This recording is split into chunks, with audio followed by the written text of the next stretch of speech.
Bien, el ejemplo dice, para la barra de la figura de 1 pulgada de diámetro, teniendo para el punto A sistema equivalente a la sección de análisis de esfuerzos, estado de esfuerzo, los esfuerzos principales, el esfuerzo colgante máximo, dirección de los planos en que se producen los esfuerzos principales, dirección de los planos en que se produce el esfuerzo constante máximo, representación gráfica de los planos donde ocurren los esfuerzos, comprobar el resultado por el círculo de Moore. Entonces nos dan esta barra y nos piden entonces que realmente determinemos los esfuerzos para el punto A. Entonces, lo que primero que nosotros debemos hacer es definir entonces un sistema equivalente. ¿En quién?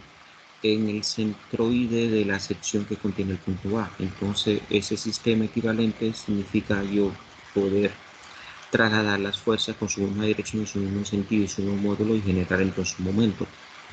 Entonces, y para calcular entonces ese momento, nosotros debemos definir entonces un vector posición. El vector posición entonces estaría definido entre dos puntos. Primero el punto O, que sería entonces el centroide de la sección de análisis que nosotros tenemos, donde vamos a formar entonces el sistema equivalente, y el punto que contiene entonces las fuerzas, que llamamos D. Entonces, las coordenadas del punto O serían, porque por el punto O vamos a definir, entonces a trazar nuestro sistema de coordenadas, sería entonces, ¿quién? 0, 0, 0. Y por el punto D, entonces la coordenada del punto D sería menos 8, 0 y 3.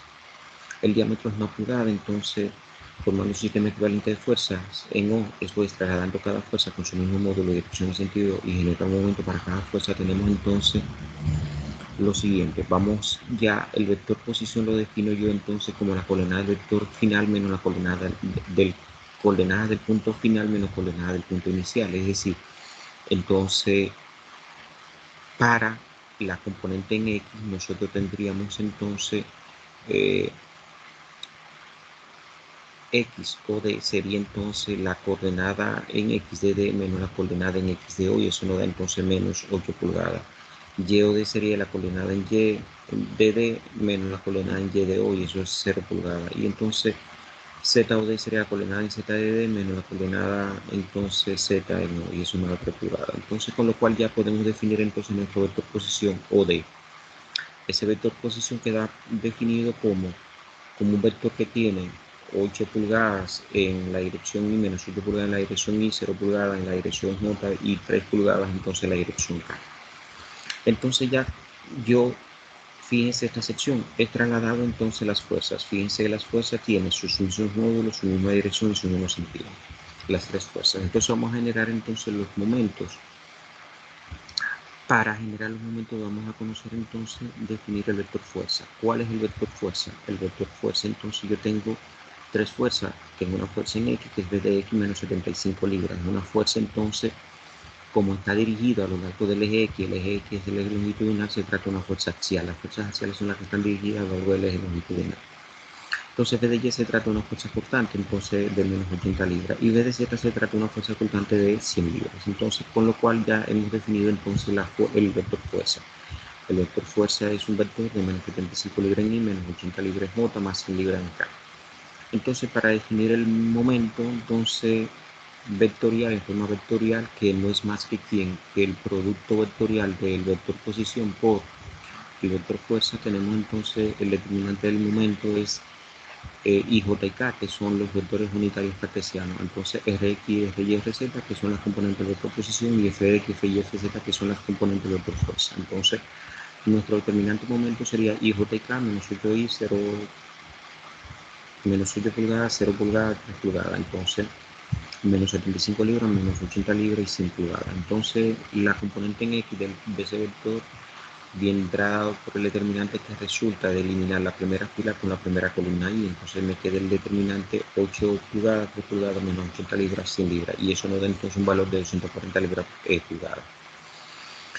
Tenemos entonces la componente Y del momento. Entonces esa componente resulta de eliminar la primera fila con la columna J. Entonces en este caso debo colocar un signo negativo. Entonces me queda el determinante 8 pulgadas, 3 pulgadas, 70, menos 75 libras, 100 libras. Y eso me da 575 libras pulgadas. Y por último tenemos entonces la componente en Z del momento. Entonces, y resulta de eliminar la primera fila, entonces con la última columna acá. Entonces nos queda un determinante menos 8i 0 pulgadas menos 75 libras menos 80 libras. Y eso nos da un determinante de cuánto, de 640 libras pulgadas. Fíjense entonces que tenemos los tres momentos. El momento en X, 240 libras pulgadas. El momento en Y, 575 libras pulgadas. Y el momento en Z, 640 libras pulgadas. Entonces, importante, como el eje longitudinal es el eje X, entonces el momento en X es el momento torsor. Los momentos que se generan a lo largo del eje longitudinal son momentos torsores. Entonces calculamos la propiedad de la sección transversal. Como el diámetro es 1 pulgada, yo tengo entonces que el área total es pi diámetro cuadrado sobre 4, eso me da 0.7854 pulgadas 4. Entonces calculamos los momentos de inercia del eje Y y el eje Z. Entonces, ¿cuáles son? Como se trata de una sección circular, el momento de inercia en Y y en Z, entonces son iguales. Entonces yo tengo que el momento de inercia será pi diámetro a la 4 sobre 64, eso me da 0.049 pulgadas a la 4. Entonces el momento polar de inercia no es más que la suma de los momentos de inercia en Y y en Z. Y eso nos da entonces cuánto, 0.98575 pulgadas a la 4. Entonces, si ustedes se fijan, ya yo antes de hacer el análisis, entonces defino mis momentos. Fíjense, entonces venimos acá. El momento de inercia, el momento flector nos dio entonces m de x nos dio 240 libras pulgada en la dirección positiva. Fíjense en la dirección positiva, el vector, este vector discontinuo indica la dirección entonces del vector, y entonces su sentido de giro es esta curva. Entonces, como es positivo, aplicando la regla de la mano derecha nos da entonces un sentido horario. Tenemos entonces m de y, fíjense que nos dio positivo, entonces el vector significa que va hacia arriba. Entonces, aplicando la regla de la mano derecha, entonces tenemos un sentido entonces antihorario.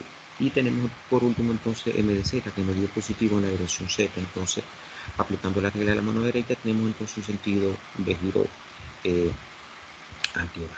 Entonces, si ustedes se fijan, yo tengo 1, 2, 3. Las fuerzas son los vectores, las flechas negras.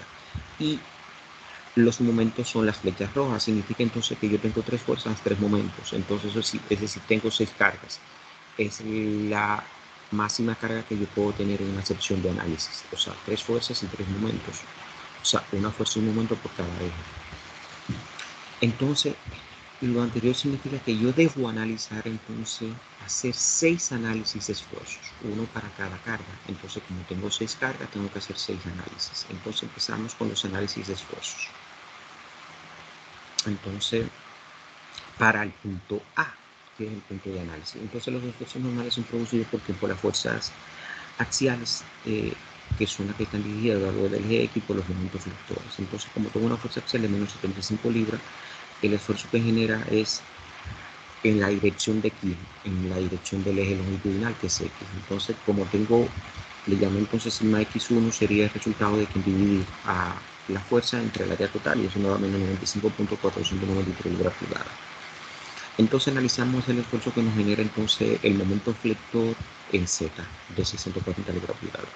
Como los momentos flectores generan entonces esfuerzo normal, entonces yo tengo entonces el punto A está a lo largo del eje Y los esfuerzos entonces por flexión son máximos en los extremos de la sección. Entonces yo tendría entonces que, y la fórmula para calcular entonces el esfuerzo por flexión sería m por c sobre i. Entonces ese c sería cy, y eso sería entonces radio, que es la mitad del diámetro, 0.5 pulgadas. Entonces, como el esfuerzo lo estoy calculando para m de z, entonces el momento se genera entonces en el eje z. Entonces, si nos fijamos en esta fórmula acá, la única dirección que nos falta es x. Entonces ahí es que se genera entonces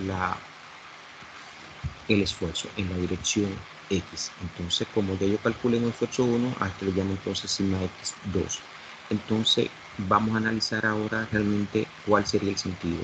Vemos entonces acá es m de z. Si ustedes se fijan, m de z, entonces como se tiene un sentido positivo, eso significa entonces que de donde él sale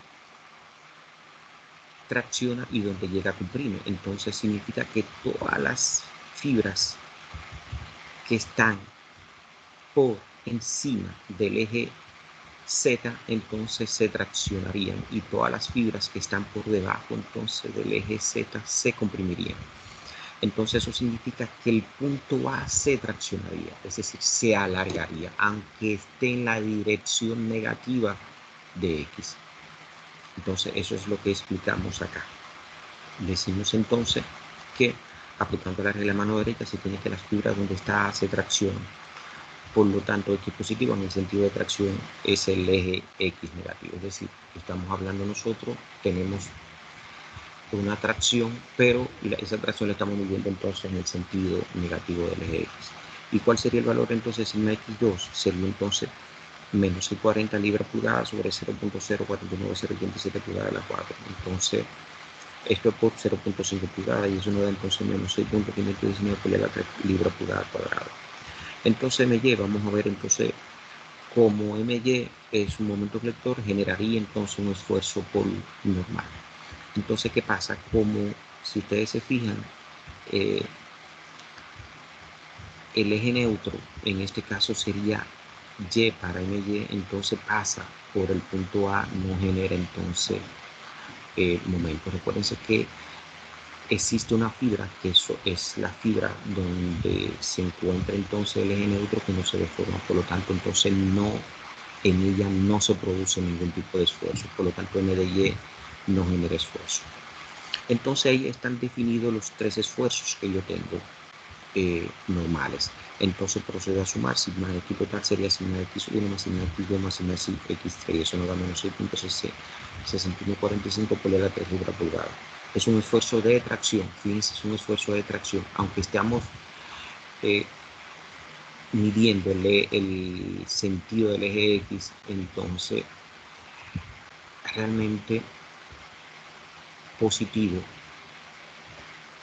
la tracción de ese eje se generaría entonces en el sentido negativo, pero ese punto se está traccionando, es decir, se está alargando. Entonces vamos a analizar los esfuerzos constantes. Entonces recuerden que los esfuerzos constantes son producidos por quién, por las fuerzas constantes y por el movimiento torsor. Analizamos entonces, tenemos un movimiento torsor que es M de X, y entonces para calcular el esfuerzo constante tenemos un concepto por C sobre J, donde T es el momento de inercia, el momento torsor. Entonces, ¿qué nos da? Nos da entonces como T es 240 por CY, que es 0.5, entre el momento polar de inercia, que es 0.92 por 175 pulgadas a la 4. Eso me da 1.292 por la 3 libras pulgada cuadrada. Entonces, ¿qué pasa? Los esfuerzos constantes tienen entonces dos letricas, es decir, se definen en un plano. Entonces, la primera letrica indica el eje a la cual la sección transversal es perpendicular. Si analizamos entonces la sección transversal que contiene a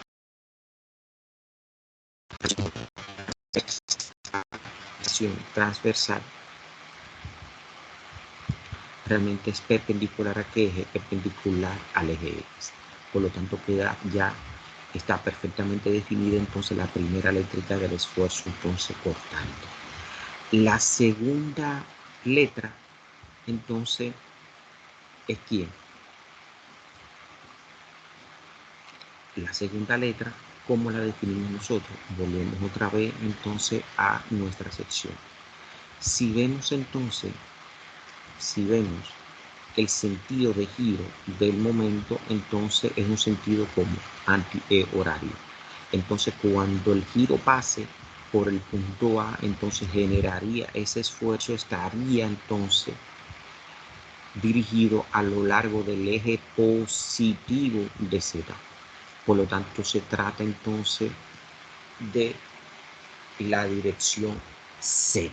Entonces, con lo cual queda perfectamente definido el esfuerzo constante, tau xz. Además,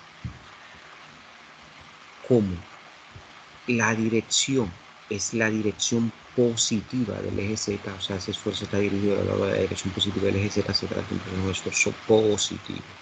Entonces tenemos acá que el tau xz sería entonces positivo. Entonces vamos a ver, tenemos entonces la fuerza de cuánto, de B de Y, de 80 libras. Entonces, vamos a ver si BY genera entonces esfuerzo cortante. Pero fíjense, si tenemos B de Y, tenemos entonces el eje neutro sería el eje Z. Entonces, como el punto A está en un extremo con relación al eje Z, y para que se genere entonces esfuerzo cortante, tienen los puntos que están entonces en los extremos de la sección no generan entonces esfuerzo cortante, porque yo tengo que tener entonces para producirse un esfuerzo cortante, entonces tanto el esfuerzo que se genera en ese punto de forma horizontal, en dirección horizontal como en dirección vertical, entonces tienen que ser iguales. Como no tengo nada por encima del punto A, entonces no se genera ningún esfuerzo, entonces por lo tanto B de Y no genera esfuerzo. Vamos entonces ahora a analizar el punto, el ¿quién? El esfuerzo, perdón, la fuerza BZ. Entonces, ¿qué es quién? Es entonces la otra fuerza que nos falta. Entonces,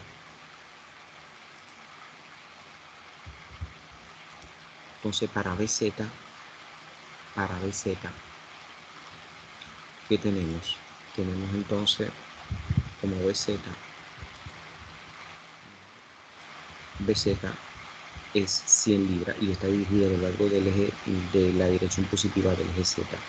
Entonces, ya nosotros tenemos acá aquí que BZ, que es la fuerza cortante con la cual vamos a calcular entonces el esfuerzo cortante. Entonces, para BZ, el eje neutro sería perpendicular a la fuerza BZ, que sería entonces, por lo tanto, Y. O sea, sería el eje Y. Entonces, ¿cuál sería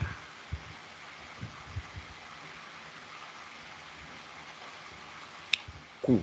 Y Q, recuérdense que es el primer momento. ¿Y cómo calculamos nosotros aquí? Pues lo calculamos entonces nosotros como AP por Y trazo, porque el esfuerzo en sentido general lo calculamos nosotros como V por Q sobre I por B, donde V es la fuerza constante, en este caso VZ, Q sería entonces el primer momento con respecto al eje centroidal, y lo calculamos entonces como AP por Y trazo. Y ese Y trazo es la distancia que hay entre el eje neutro y el eje neutro de AP. Entonces, es esa distancia entre esos centros. Y entonces, ¿quién es I? Y es el momento de inercia. Ese momento está en el eje perpendicular a la fuerza cortante. Y entonces, y tenemos tau. Tau es el espesor de la sección del área que yo estoy analizando, en este caso de AP.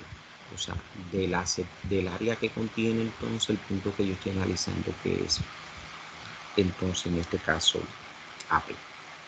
Entonces, por lo tanto, nosotros entonces, como fíjense, para una sección, ¿qué es lo que tenemos nosotros? AP sería aquí todo lo que está marcado en el área verde. Eso sería mi AP, porque es todo lo que está por encima del eje neutro y de ese punto. Entonces sería este medio círculo.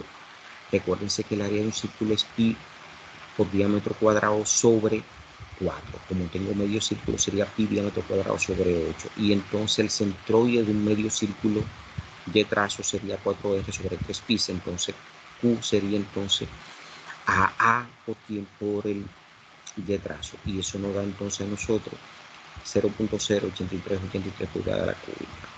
Entonces, ¿qué pasa? Nosotros tenemos entonces que el espesor realmente es ¿quién? Es una pulgada, porque es el diámetro. Entonces, podemos ya calcular el esfuerzo que genera entonces BZ. Fíjense que sería BZ por Q sobre Y, porque y eso nos da 169.765273 libras por pulgada. Ahora bien, ya dijimos, fíjense que tenemos nosotros. Nosotros tenemos entonces que el área el eje que es perpendicular al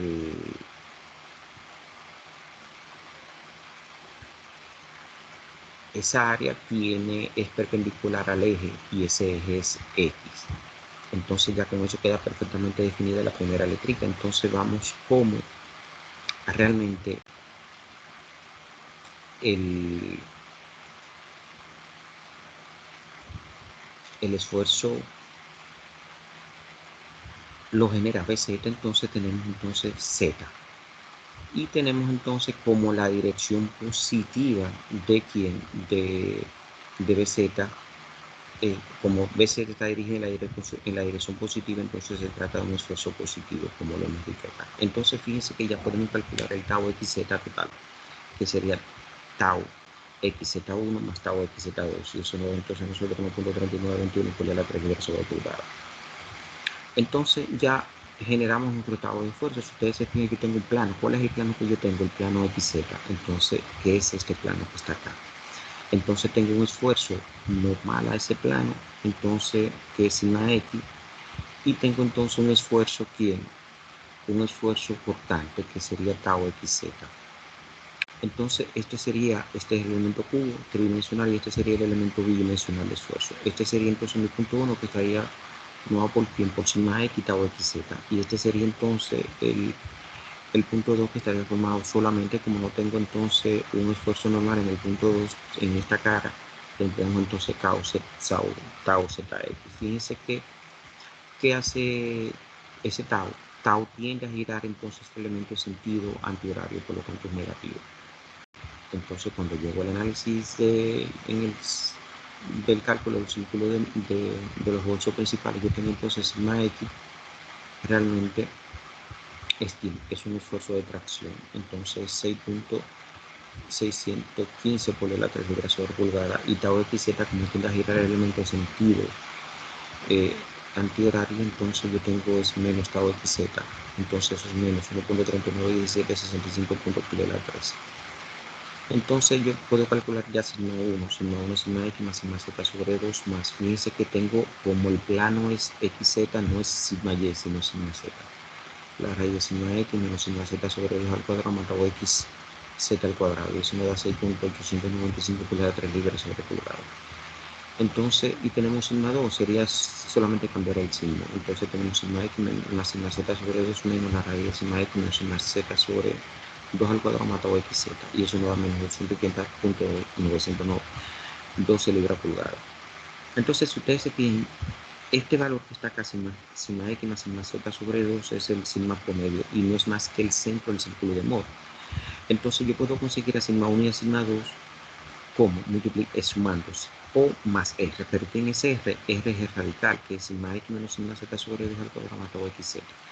Entonces fíjense que nos da igual, sigma 1 nos da igual por esta fórmula que por esta fórmula. Y tengo entonces sigma 2 que es O menos R, que nos da igual con esta fórmula que con esta fórmula. Y entonces el esfuerzo constante máximo es lo mismo, que es entonces ¿cuánto? 3.588 por la 3 libras sobre pulgada. Los ángulos en que se producen aplicando estas fórmulas, yo tengo entonces phi sigma menos 11.411 grados y tengo entonces phi tau 33.358 grados. Estos ángulos vamos a verlo, es un tratamiento realmente con el círculo de Mohr. Entonces, bien, vamos a ver entonces a graficar esto por el círculo de Mohr. Importante esto. Entonces yo tengo mi punto 1, está formado por quién? Por sigma X tau XZ. Entonces aquí defino este punto 1. Y tengo mi punto 2, entonces como no tengo esfuerzo en Z, normal en Z, tengo entonces un esfuerzo que es tau XZ. Entonces por el punto 1 y el punto 2 trazo entonces una recta. Esa recta une entonces donde corta al eje sigma, ¿Cuál es el eje sigma? El eje horizontal. El eje sigma es el eje horizontal. Entonces, ¿qué es esto? Este es el eje sigma. Y tenemos entonces el eje tau, que es el eje vertical, entonces tenemos entonces este eje vertical, que es el eje tau. Entonces, donde la línea que yo he trazado con los puntos 1 y 2, entonces corta al eje sigma, entonces ahí se define realmente el centro. Eso es O, y O es 0. O es 3.307 por la 3. Fíjense que prácticamente coincide, porque yo tengo aquí que cada raya de esta es ¿quién? Es 1 por 10 a la 3. Entonces yo tengo 1, 2 y 3. Fíjense que nos dio prácticamente igual. Entonces, ya colocando el compás en O y trazando entonces un círculo que pase por el punto 1 y el punto 2, fíjense entonces, yo tengo 3 puntos a marcar. El punto donde se corta el eje positivo de las X sería el sigma 1. El punto donde se corta el eje negativo de las X sería el sigma 2. Y entonces vendría por el punto O trazo entonces una paralela al eje vertical. Y entonces, es decir, para definir entonces mi sigma promedio. Entonces, ¿qué es mi sigma promedio? Y entonces, donde el círculo corta esa vertical, ahí entonces estaría definido entonces aquí el tau máximo. Leyéndolo entonces hacia la izquierda, tengo que el tau máximo es 3.58 por la 3. Fíjense que prácticamente coincide con el valor que yo tengo. Yo tengo entonces, ¿cuántas rayas? Tengo 1, 2, 3 y 4, casi 4 rayas. Entonces, si ustedes se fijan, el círculo quedó perfectamente igual que con los cálculos que nosotros hicimos. Entonces, aquí lo más importante es esto ahora, este análisis. Fíjense que el punto que contiene, el lado de la recta que contiene el punto 1 lo llamo X. El lado de la recta que contiene el punto 2 le llamo Z. Entonces, ¿a quién yo giro? Yo giro realmente el punto X, el eje X, busca entonces ¿a quién? A el eje sigma para producir el máximo. Entonces, ¿cuál es el sentido? Este sentido antihorario. Entonces, este sentido antihorario realmente es el doble de lo que me da phi sigma en el círculo. Entonces, como yo tengo un phi sigma de 11.4, el doble sería 22.8. Y entonces, ¿qué pasa? ¿Cuál sería mi phi tau? Fíjense, yo tengo el eje X, lo giro entonces y lo debo llevar entonces a esta posición, a esta vertical. Esto sería entonces, ¿quién?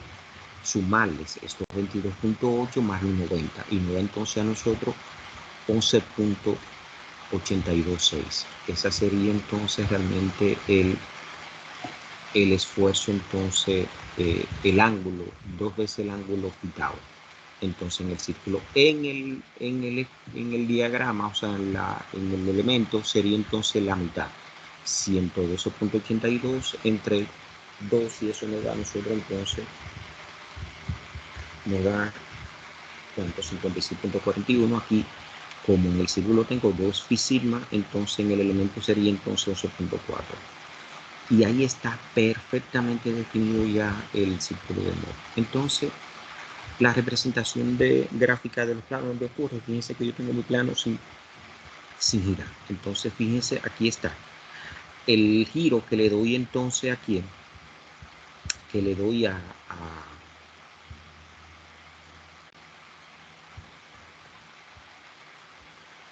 que le doy a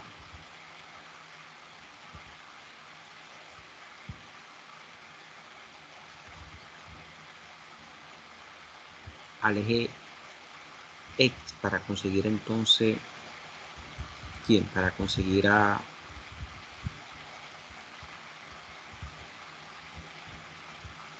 los esfuerzos principales es de 11.4, y eso nos dio a nosotros entonces cuánto. Fíjense que nos dio a nosotros que yo tengo un sigma 1, entonces que es de como nos dio atracción de 6.895 pulgadas de libra sobre pulgada, y un sigma 2 entonces que nos dio entonces a nosotros de compresión de menos 280.952. Entonces esto ¿Y dónde se produce entonces? Fíjense que para yo generar entonces el esfuerzo máximo, lo que tengo que girar entonces agitado. Entonces, ¿cuánto es? En el plano realmente es ¿cuánto? Es 56.41. Fíjense entonces que aquí, ¿cómo yo genero este esfuerzo? Fíjense que donde se produce el esfuerzo cortante máximo, los esfuerzos principales primero no hay cortante. Fíjense que yo no tengo cortante acá en este elemento, solamente tengo esfuerzo normal. Entonces, pero aquí donde se produce el esfuerzo cortante máximo, sí tengo entonces el esfuerzo principal. Acá el ángulo en que ocurre realmente los esfuerzos, si ustedes se fijan, es ¿cuánto? Es 45 grados. Fíjense que está perfectamente definido. O sea, los esfuerzos, tanto el, el ángulo que existe entre la dirección del esfuerzo principal y del esfuerzo cortante máximo de 45, y eso nos da como, si yo resto 56.41 menos 11.4 nos da entonces 45. Y entonces acá ya definiendo el esfuerzo, entonces donde se producen los cortantes máximos, tengo entonces, como tengo un esfuerzo positivo de promedio, entonces tiene este valor de 3.0, 307 por la 3, y fíjense que lo genero entonces positivo, lo genero en las cuatro caras entonces del elemento. Y tengo entonces un esfuerzo realmente positivo de del esfuerzo máximo. Entonces, y eso nos da a nosotros ¿cuánto? 3.588 por la 3 libras sobre pulgada. Entonces, fíjense el sentido de tiende a girar el elemento en sentido entonces antihorario. Y ahí está entonces completamente definido ya el problema.